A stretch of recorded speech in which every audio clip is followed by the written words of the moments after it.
এই প্রচণ্ড গরমে আপনারা যদি কিছু ঠান্ডা ঠান্ডা ডেজার্ট রেসিপি বানাতে চান, তাহলে এক মুঠো গোবিন্দভোগ চাল আর পাকা আম দিয়ে আপনারা এই ডেজার্টটা বানিয়ে দেখতে পারেন। হাই হ্যালো নমস্কার বন্ধুরা, আজকে আমি আবার আপনাদের সামনে খুবই মজাদার একটা পাকা আম দিয়ে একটা ডেজার্টের রেসিপি নিয়ে চলে এসেছি।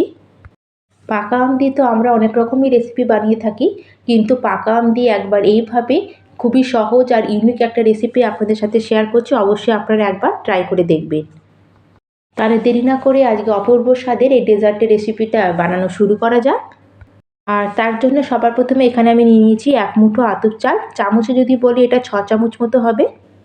আর আজকের এই ডেজার্টটা বানাবো বলে আমি চালটাকে প্রায় 1 ঘন্টা আগে নর্মাল জলে ভিজিয়েছিলাম। আর আপনাদের হাতে যদি সময় কম থাকে তাহলে কমসে কম আপনারা আধা ঘন্টার জন্য এটাকে গরম জলে একটু ভিজিয়ে নেবেন, তাতেও সুন্দর এটা ভিজে যাবে। আর তার সাথে এখানে আমি 7-8টা কাজু বাদাম নিয়েছি, আর কাজু বাদামটাকেও আমি প্রায় 15 মিনিট আগে জলে ভিজিয়ে রেখেছিলাম। আর চালটাকে আমি এখন পিষে নেবো, তার জন্য কিন্তু আমি চালের জলটাকে ফেলে দিয়ে নিয়ে চলে এসেছি। কিন্তু এখানে আমি পুরোটা চাল একসাথে পিষবো না, অর্ধেকটা চাল নেবো আর অর্ধেকটা চাল এখানে পিষে নেবো, আর বাকি যে চালটুকুনি থাকবে সেটা আমরা পরে ব্যবহার করব। আর এখানে আমি যতটা চাল ছিল তার অর্ধেকটা আমি জারের মধ্যে নিয়ে নিয়েছি, আর এইটুকুনি চাল আমার বেঁচে গেছে, এটাকে আমি সাইডে এখন রেখে দেবো। আর তার সাথে এখানে যে আমি কাজু বাদামটাকে ভিজিয়ে রেখেছিলাম এই জলটা আমি ফেলে নিয়ে চলে এসেছি, এটাকেও আমি চালের মধ্যে অ্যাড করে দেবো। আর এখন এর মধ্যে সামান্য একটু জল অ্যাড করে এখন আমরা চালটাকে আর কাজুটাকে একটু পিষে নিয়ে চলে আসবো। আর এখানে দেখুন বন্ধুরা, আমি এই দুটোকে পিষে নিয়ে চলে এসেছি। আর এখানে আমাদের চালটাকে কিন্তু একদম আমরা মিহি করে এটাকে পেস্ট করব না, চালের মধ্যে একটু দানা দানা ভাব থাকবে, এরকমই আমাদের এটাকে পিষে নিতে হবে। আর যদি কাজু বাদামেরও 2-1টা ছোটো ছোটো টুকরো থাকে তাহলেও কোনো অসুবিধা হবে না। আর এখন এটাকে আমি সাইডে রেখে দেবো আর চলে যাব নেক্সট প্রিপারেশনে। আর এখন গ্যাসে একটা আমি কড়াই বসিয়ে নিয়েছি, আর তার মধ্যে আমি দিয়ে দিচ্ছি 1 চামচ মতো দেশি ঘি। প্রথমে ঘিটাকে এখানে ভালো করে গরম করে নেবো, তারপর এখানে আমরা কিছু ড্রাই ফ্রুটস নিয়েছি, সেগুলোকে আমরা এগুলোতে ফ্রাই করে নেবো। আর এখানে আমি 2 চামচ মতো কাজু নিয়েছি, 2 চামচ মতো বাদাম নিয়েছি, আর কিছুটা পরিমাণে নিয়ে নিয়েছি কিশমিশ। আর এখানে বাদামটাকে আমি একটু কুচিয়ে নিয়েছি। আর এখন আমরা বাদামটাকে আর কাজুটাকে দিয়ে ঘিয়ের মধ্যে এটাকে হালকা একটু রোস্ট করে নেবো। আর যতক্ষণ এর মধ্যে থেকে সুন্দর একটা গন্ধ বেরোবে আর এটা একটু হালকা ক্রাঞ্চিনেস আসবে ততক্ষণ এটাকে ভেজে নিতে হবে। আর যখন এগুলো একটু হালকা কালার চেঞ্জ হবে তখনই আমি কিশমিশটা এখানে অ্যাড করে দেবো।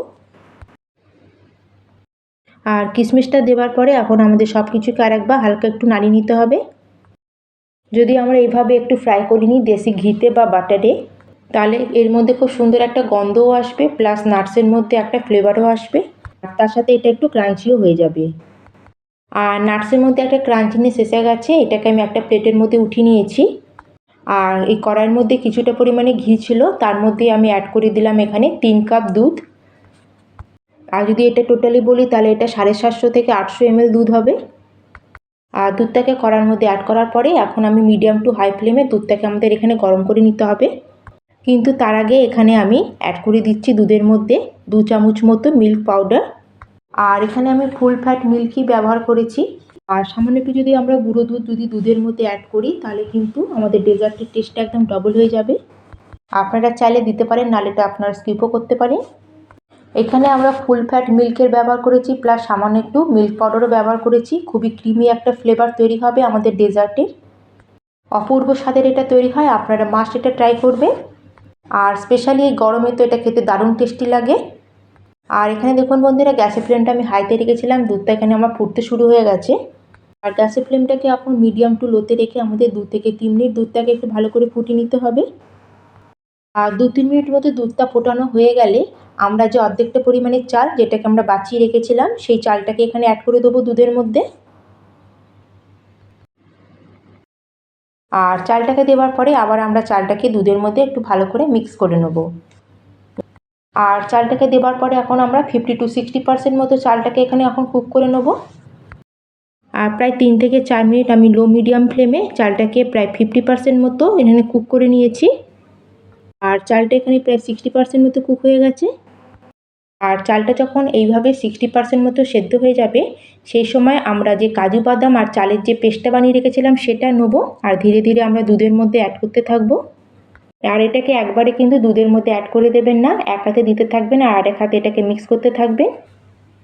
নালে কিন্তু একসাথে দিলে এটা দুধের মধ্যে জমাট বেঁধে যেতে পারে। আর এখানে আমি পুরো পেস্টটাকে দুধের মধ্যে অ্যাড করে দিয়েছি।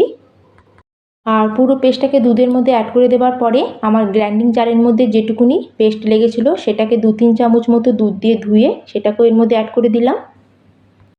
আর এখন কিন্তু আমরা গ্যাসের ফ্লেমটাকে লোতে রাখবো, আর লো ফ্লেমে এটাকে এখন আমরা কন্টিনিউ মিক্স করতে থাকবো। আর প্রায় 3 থেকে 4 মিনিট মতো এটাকে আমি কন্টিনিউ মিক্স করে নিয়েছি। আর এখানে দেখুন দুধটা কিন্তু আগের থেকে অনেকটা ঘন হয়ে গেছে আর পরিমাণও অনেকটা এখানে কমে গেছে। যেহেতু এখানে আমরা কাজু বাদামের যে পেস্টটা ব্যবহার করেছি সেজন্য কিন্তু এটা খুব তাড়াতাড়ি দুধটাকে ঘন করে দেবে। আর এখানে দেখুন বন্ধুরা দুধটা আগের থেকে কতটা ঘন মতো হয়ে গেছে আর চালটাও এখানে খুব ভালো মতো কুক হয়ে গেছে। আর এখন আমরা এই স্টেজে আমরা যে ড্রাই ফ্রুটসগুলো ভেজে রেখেছিলাম তার থেকে অর্ধেকটা ড্রাই ফ্রুটস এর মধ্যে অ্যাড করে দেবো, আর বাকিটা আমরা গার্নিশিংয়ের জন্য বাঁচিয়ে রাখবো। আর এটাকে দেওয়ার পরে এটাকেও আমরা ভালো করে এখন দুধের মধ্যে মিক্স করে দেবো। আর প্রায় 6 থেকে 7 মিনিট এটাকে আমি কুক করে নিয়েছি। আর দুধের টেক্সচারটা কিন্তু আগের থেকে অনেকটা ঘন মতো হয়ে গেছে আর একদম ক্রিমি মতো হয়ে গেছে। আর এখানে চালটা ভালো মতো কুক হয়ে একদম সফট মতো হয়ে গেছে। আর এই সময় এখানে আমি অ্যাড করে দিচ্ছি চিনি। এখানে আমি প্রায় 5 থেকে 6 চামচ মতো চিনি অ্যাড করেছি।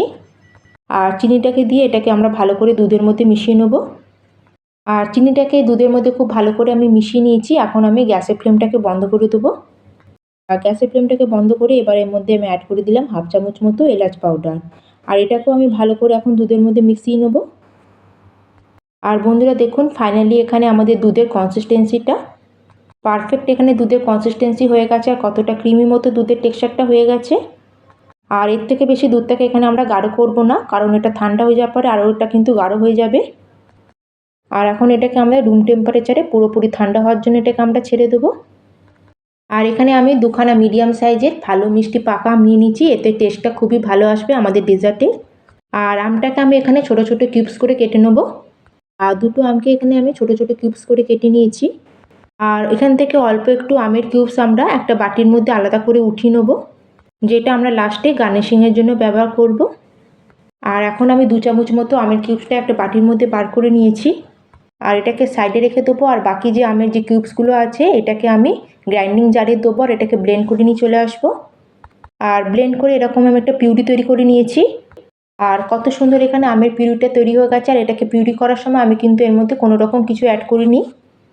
আর এখানে আমরা যে চালটা দিয়ে ক্ষীরটা তৈরি করেছিলাম ক্ষীরটা কিন্তু রুম টেম্পারেচার একদম ভালো মতো ঠান্ডা হয়ে গেছে। আর এখানে আপনারা টেক্সচারটা এখানে চেক করুন, পারফেক্ট একদম এর কনসিস্টেন্সিটা এখানে রয়েছে। এই জন্য আমাদের প্রথমে কিন্তু এটাকে খুব বেশি আমরা গাঢ় করব না, কারণ এটা ঠান্ডা হয়ে যাওয়ার পরে এর কনসিস্টেন্সিটা আরও গাঢ় হয়ে যায়। আর যখনই আমাদের ক্ষীরটা ঠান্ডা হয়ে যাবে তখনই আমরা এর মধ্যে অ্যাড করে দেবো ম্যাঙ্গো পিউরিটাকে। খালি আপনারা এই সময় একটা জিনিসের খালি খেয়াল রাখবেন, ম্যাঙ্গো পিউরিটাকে একদম গরম দুধের মধ্যে কিন্তু অ্যাড করবেন না, কারণ যদি আপনারা ম্যাঙ্গো পিউরিটাকে যদি গরম দুধের মধ্যে অ্যাড করে দেন তাহলে ম্যাঙ্গো পিউরিটা জল ছেড়ে দেবে। তার জন্য এখানে যে আমাদের ক্ষীরের টেক্সচারটা আর টেস্টটা চেঞ্জ হয়ে যাবে। এটা খুবই ইম্পর্টেন্ট টিপ, এটা আপনারা অবশ্যই খেয়াল রাখবেন। আর এখানে ম্যাঙ্গো পিউরিটাকে খুব ভালো করে আমি ক্ষীরের মধ্যে মিক্স করে নেব। খুবই টেস্টি এই ডেজার্টটা তৈরি হবে। যখন আপনারা একবার এইভাবে বানাবেন দেখবেন আপনাদের বাড়ির লোক সকলেই আপনার খুব প্রশংসা করবে। আর এখানে দেখুন বন্ধুরা ম্যাঙ্গো পিউরিটাকে আমি খুব ভালো মতো ক্ষীরের মধ্যে পুরো মিক্স করে নিয়েছি। খুবই সুন্দর এখানে গোবিন্দভোগ চাল আর পাকা আম দিয়ে একটা ডেজার্ট আমার এখানে রেডি হয়ে গেছে। আর এখন এটাকে আমরা সার্ভ করে নেব। তাহলে বন্ধুরা আজকের আমার এই রেসিপিটা আপনাদের কেমন লাগলো অবশ্যই কিন্তু আমাকে কমেন্ট করে জানাবেন। ভালো লাগলে লাইক করবেন, শেয়ার করবেন, আর চ্যানেলে যদি নতুন থাকেন প্লিজ চ্যানেলটিকে সাবস্ক্রাইব করে দেবেন। আর এখন আমরা যে আমের কিউবসগুলো বাঁচিয়ে রেখেছিলাম আর যে ড্রাই ফ্রুটসগুলো বাঁচিয়ে রেখেছিলাম সেটা এখন এর উপর সুন্দর করে সাজিয়ে গার্নিশিং করে নেব। আর 2 থেকে 3 ঘন্টার জন্য এটাকে আমরা ফ্রিজে রেখে দেবো, যাতে আমাদের এই ডেজার্টটা খুব ভালো মতো সেট হয়ে যায়। তাহলে বন্ধুরা এখানে খুবই টেস্টি একটা ম্যাঙ্গো ডেজার্ট আমার রেডি হয়ে গেছে। আর তার সাথে দেখলেন তো বন্ধুরা এগুলো বানানো কতটাই সহজ।